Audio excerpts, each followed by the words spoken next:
Hi, welcome.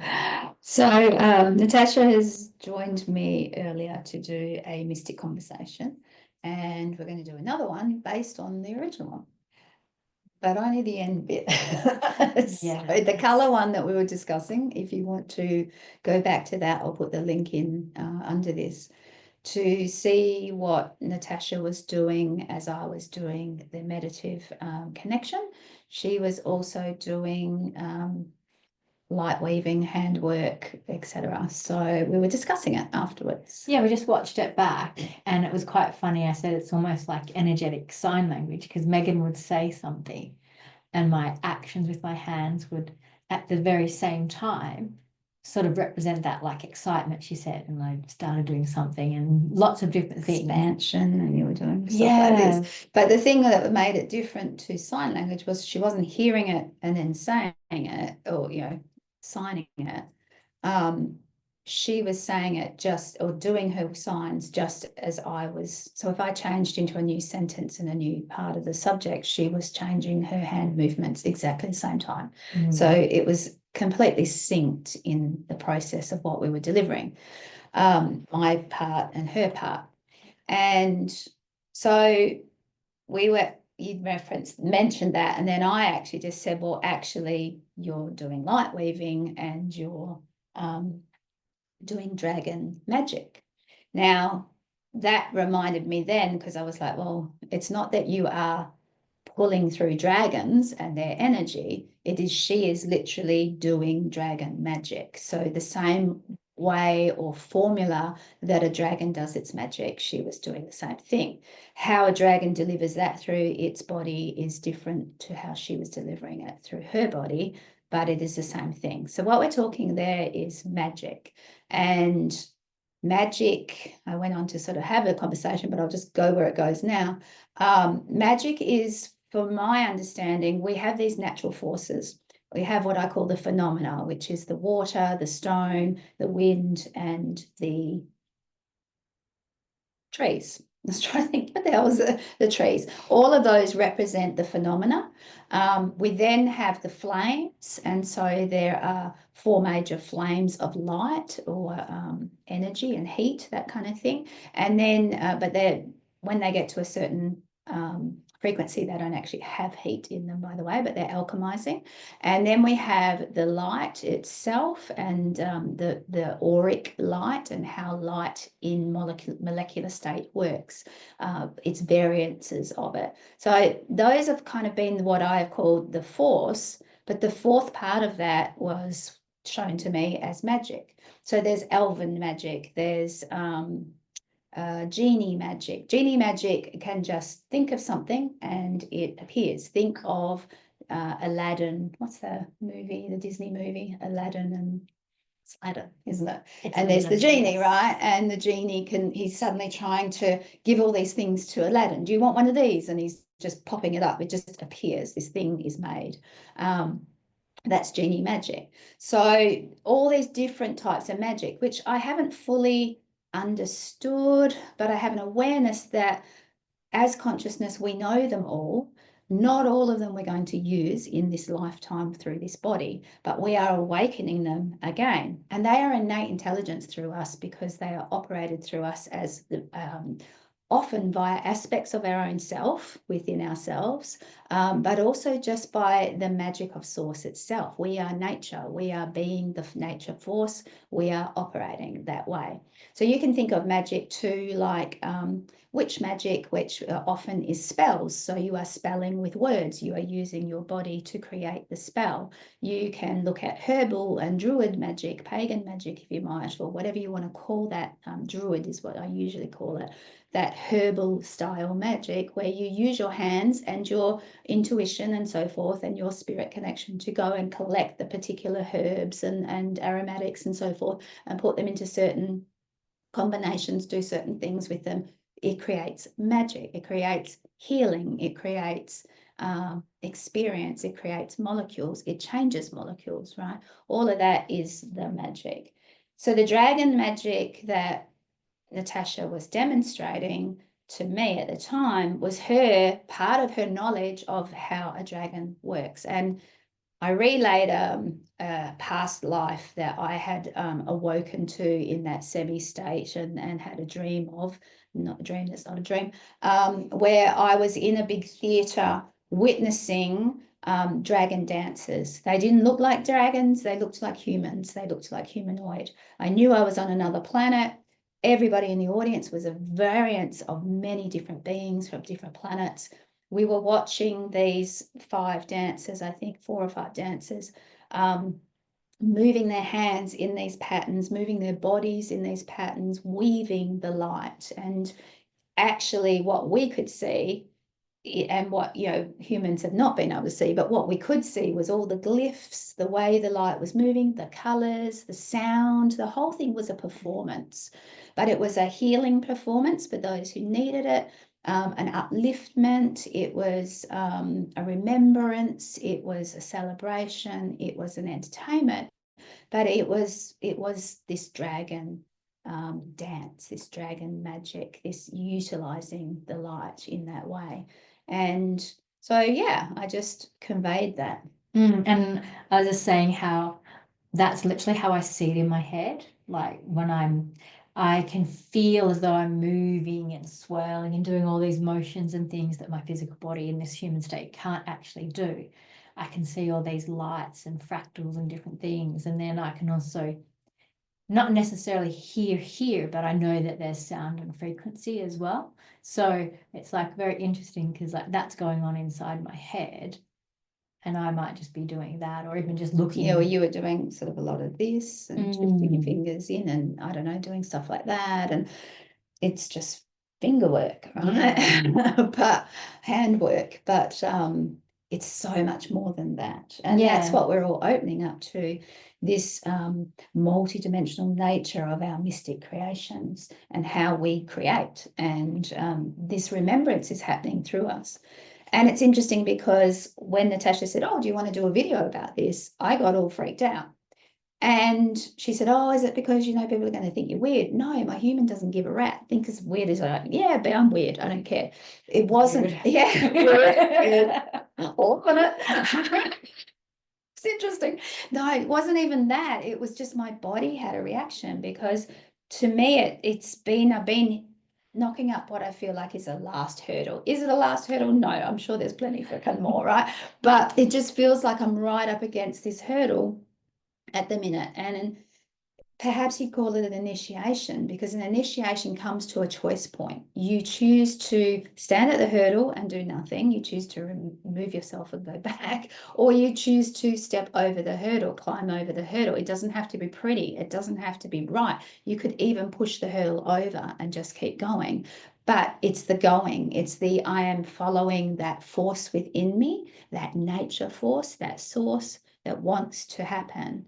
And it's an intelligence, a consciousness that is running all of its own, because I'm now living in the now. You need to get to a now state to where we're sitting here. And that now, you can be in and out of it and play in it, but to really live it, to be it, the now state is required. And you don't know what's coming up ahead. You don't have an awareness of it. And you don't also have that part of you that's holding you back and saying no. So this was carried in my body. I can feel it in my stomach. I was like, okay, before we do that, let me run to the toilet. Like all this stuff was happening and then didn't happen. It was like, okay, I don't know why I'm at the toilet, but I ran away. It was just all part and parcel of the body letting go. So this is letting go of 3D to step into 5D, to be the full mystic who allows that nature to be the natural force through me, and to witness it and experience it, and perhaps have more understanding as we go along and go, oh, wow, it does this. But it's not like I'm like, right, I want to make a spell of this, or I want to create that. It is in alignment with what source and the universe and the universal workings have going on. So it is very much from my highest version of signature self that is wanting to interact here. And it's not getting in the way, not stopping yourself, not reaching a hurdle and going, well, that's me, I'm done. I'll just stay here for a long time and play here. Yeah. It's like, no, you need to go through it. And that kind of takes us to that other conversation we had last night about how physical everything is for us at the moment. Yes. I have actually started seeing a chiropractor, and I knew from a young age, I was told by the school nurse that I had a mild scoliosis.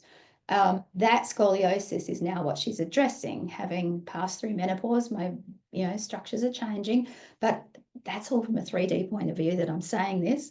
But I have that scoliosis is a spin or a bend in the spine, and so I have a mild one that's happening. And my body's feeling it now. I'm starting to feel it in certain ways. It's very difficult when you're like, is this an awakening thingy? Is this an ascension thingy? Is this? I think it's all of it. And the fact that we're now kind of, yes, done a lot of emotional work, a lot of mental work. We're now at this very physical level to actually step into the physicality of the ascension itself. It is a physical shift. And so you had said you've started going to an osteopath. Yes. For your main problem being neck and shoulders, and I get terrible migraines, and a lot of my tension and everything, and my misalignment is in the top 3 vertebrae of the neck, which is totally correlates with the migraines and everything. But the migraines will often come on when you're stepping up into something new. Yes. Or going into a healing, when your body's starting to freak out about what is the change you're taking me into. So what do I have to let go of? It's just like with your body just now having a reaction with the gut. My body's reaction is a migraine, so it's much more debilitating in that sense and really stops me. So I really stop at whatever that initiation is for a time, as I coax my body through it, or whatever it needs doing in that moment of allowance to let go of that, like the holding on and the control of like the 3D programming and the mind aspect and the emotional aspect and the intellect. So it's like everything else that's beyond that is what's trying to step forth. And then it's like coming up to the mind, emotion, and whatnot, and it's like hitting a brick wall sort of thing, and then it's causing whatever ascension symptoms that we have within our body, depending on where we hold our different things, because everybody will have their different nuances because we're so individual. But it's about still like, okay, we have these things, acknowledge them. Yep, there's a thing, like you said, you ran away, you went to the toilet, nothing happening. Okay, come back. Okay, what else is going on? We'll have a chat about it and everything. And it's like, yeah, my body's having a bit of a freak out. What's going on? So actually questioning what the freak out is. Like, is it a real freak out? Like, is there real danger? Talking it, with your voice is like literally reiterating and letting your body and your mind hear that the process of going through, is there a real danger? There's not a real danger. There might be a past life memory or an even this life memory that comes up that might have been the core trigger for that, or of some time when you might have spoken up or out or shared your gift and had some kind of punishment or ridicule, or even you just got scared about it. And so then you've locked up that frequency within your physical body. And so then now when you're trying to get to the next initiation, that is reactivated. And so we're not about like smashing through anything in that sense, because for me, it's about really being gentle and kind with our bodies, especially when you're very sensitive. Just thinking about it as you were talking, like, because I know how highly sensitive you are, and you could feel the whole earth and things like that. And so I feel like people do it in their different ways. Like we might do emotional first and then intellectual stuff and then the physical stuff. Some people might do more physical stuff first. Like they might have done like 20 years of yoga and things like that. And so they've cleared those body brain consciousness blocks and triggers and that 3D matrix that's locked in their body. But then they might still have some like mental and intellectual things to clear later on. So yeah, it's just a little bit of a process that we have to go through in our own way. And it's like recognizing what it is that comes up and changing the pattern, like being an interrupter to the pattern and questioning it. Like sometimes if my body is sore, it's like, okay, why am I sore? Yep, do I need to lie down? No, okay, I need to go for a walk. I actually need to move my body. The old would be like, oh, I've just got to curl up and be all like snuggly and whatnot in the bed and things like that, and like be tender with my body. then that's kind of avoiding. But then it's like, no, there's this energy that wants to move and flow through me. The only way to do that in this moment is to actually go for a walk or go to the gym or go for a sauna, even to like sweat it out and things like that. So yeah. And yeah, you know, I've been struggling with having a hip problem, and my guts are not always the greatest. And that doing all this, I work with a kinesiologist chiropractor, so she feels the body and does a lot more practices around what is your body saying, rather than her just feeling the body and making her choices. So that is really good for me, because it's allowing me to feel my body when she tests me as well, and I'm understanding what's going on some other level.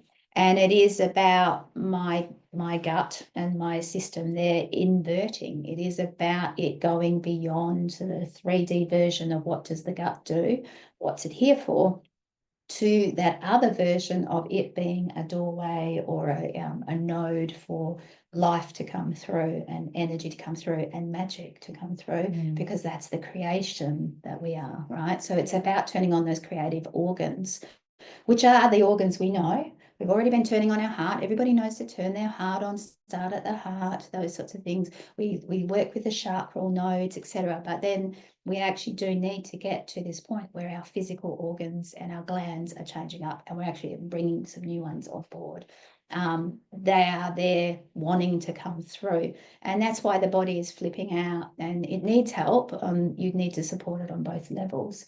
But I don't approach my chiropractic from one level. It's multidimensional for me. I know every time I go for a session, I'm not just approaching it and saying, okay, that's going to fix for this bit, or I know that it's like, you know, 8-fold, 10-fold, 12-fold. It's getting exponentially easier as well, to bring the nerve system, the vagal system back up, to bring certain parts of my body into awareness, and letting those energies through, because you are the tool of creation. You are the tool for source. You are yes, there's that conscious part of you that is part of the artistry of it, but it doesn't have the full picture. It's just painting its part of the picture.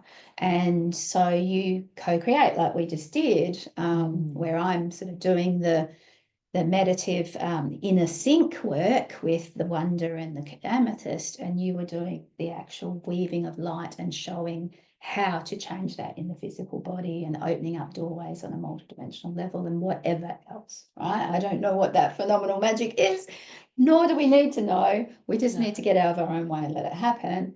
But our wonder, because it was about wonder that we spoke, we did that, was to look at this video afterwards, watch that part of it, me seeing that she's doing these things, and watching it in how sync it was, and how collaborative it was, and how perfect it was in that sense.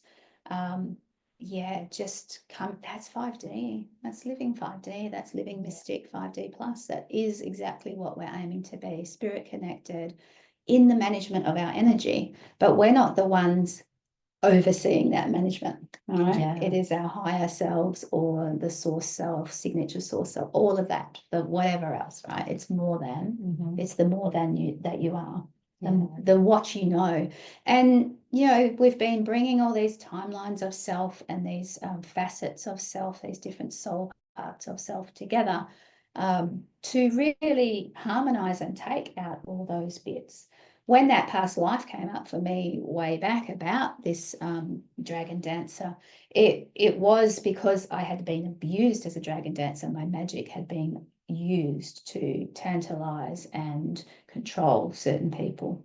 So all these things can be used in ways that aren't to the benefit, right? And this is where we also have those structures in our body that say, well, you're not quite there yet. We can't just work this through your body yet until you have let go of some things, or you have come to some understanding, or you're not carrying some of these plugs and triggers and even other beings that aren't, you know, because you're opening the doorway, you're becoming so wide. So, but at the same time, at a higher level of unity. So this is all part and parcel of the process. And I guess that's like why we come to these points where we find the support, and it's the right type of support at the right time. So we've come to the physicality, you've come to a chiropractor who does kinesiology. which is how you operate. You didn't just go to Dr. Joe, you know, the Yeah. regular chiropractor who just like cracking out, you know. And then I also found an osteopath, and osteopathy is like a very holistic approach, sort of combination of kinesiology, massage, physiotherapy, sports medicine, and the spirituality of everything. So it encompasses all of that as well. So it's not like you say, just coming in and having like your hip adjusted or your neck adjusted. It's like, yeah, we've got these patterns and programs from 3D, and we've locked it into our body. So our bodies have become sort of calcified and locked into this pattern, whether it's your posture or your movement or things like that.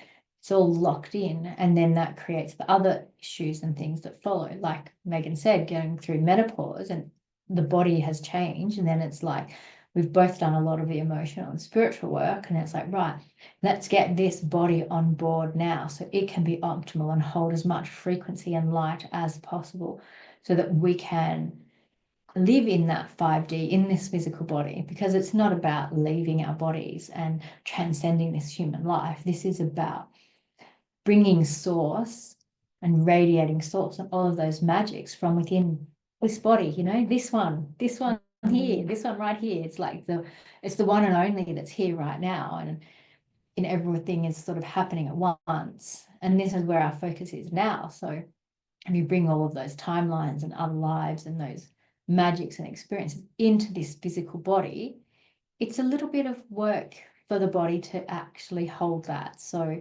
that's why we're doing the emotional work and the spiritual work, because there's these densities that are holding us locked into the 3D, and we want to step beyond that into what else is possible, into the endless possibilities of multidimensionality. And so getting that support in the right time and the right frame that works for you is the best thing that you can do to support your ascension journey.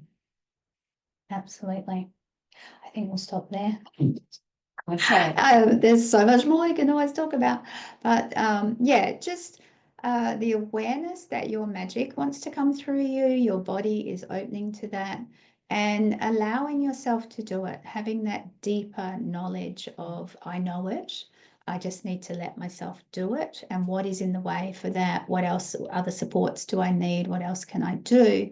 Yeah. That goes beyond 3D thinking or what you've been told or what you think. Like it's opening up the doorway to that. So, and you can always find Megan on Patreon and YouTube if you want to reach out for her support in the spiritual aspect and the embodiment of the lights and everything else that is you. So we do some amazing stuff, take you to places you've never been before. Not as a human, anyways. All right. That was lovely to see you. We hope to see you again in another Mystic Conversation. Thanks, Natasha, for being with us.